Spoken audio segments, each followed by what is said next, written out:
meron kang third eye. Check o chariz? Yes. Check. Talaga? Meron din ako second mouth. Charot. Meron po, No, Tito but that's Boy. interesting. Paano mo na-discover? Nung high school po ako, I think it comes out sa time na sobra kang vulnerable, sobra kang malungkot na tao. Saka siya nag-open. Oh. Pero ngayon medyo mahina siya, pero it's normal daw. Pero it will not go away daw. Sabi Pero- nung nakausap namin na investigator, ano tawag sa kanila? Paranormal Or investigator. Paranormal Opo. investigator. Opo. Akala, may mga spirit questors, di ba? Pero iba naman yon. Pero noong nakakakita ka, ano yung mga nakikita mo? Tito Boy, sa kalsada, nagdadrive kami nung jowa ko that time. May biglang tatawid, tapos masasagasaan niya, tapos tumagos doon sa sasakyan. Ganun lang ako. Alam na niya yun. Tapos nakakasalubong mo sa CR, ganun. Parang wala lang. Pero hindi mo talaga nakikita yung mukha nila. Pero alam mo kung ano itsura nila. Pero nalalaman mo kung babae o lalaki? Yes, alam mo itsura nila But sa you have mind no mo. face. What? Yes, Ah, parang okay. ibang klaseng communication. Ewan ko kung anong tawag dun eh. Basta ang nakikita mo lang, it's a bright light. Okay. Tapos in your mind, nagre-register yung itsura, yung emotions nila. And they talk to me also.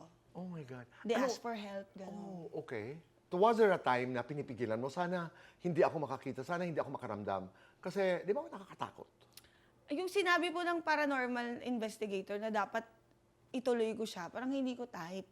Aha. Kasi ang hirap na nga kumita eh. Tapos ito pa. Oh, Di ba? okay. But is there a way of telling them na sana hindi, Hindi na daw po? pwede. Hindi pwede. Hindi daw pwede talaga. Kasi gift daw yun. Right. Tapos ano ba to? Dati, Tito Boy, yung talagang natotrauma ako, yung nananakit. Kasi nananakit. Naranasan mo yun? Opo, dun sa isang bahay na tiniran po Paano? namin sa Pasay. Yung, kala mo na nanaginip ka, kala mo bangungot, tapos kinalmot ka, tapos paggising mo, nakalmot ka talaga. Tapos yung, dati kasi yung bahay namin, yung nandun po sa video ng Starstruck, kung saan binigay ko yung corona ko. Pinasa ko yung corona ko kay Fifth. Yung tinuloy-tuloy yung ni Fifth. Nag-out tuloy sa PBB. Para masuot yung corona. Okay. Anyways, may sabitan ako doon ng mga damit sa taas, tas may mga sinturon. Ganun nalalaglag yun. Yung sa akin, pagtulog ako, nananakal. Ikaw?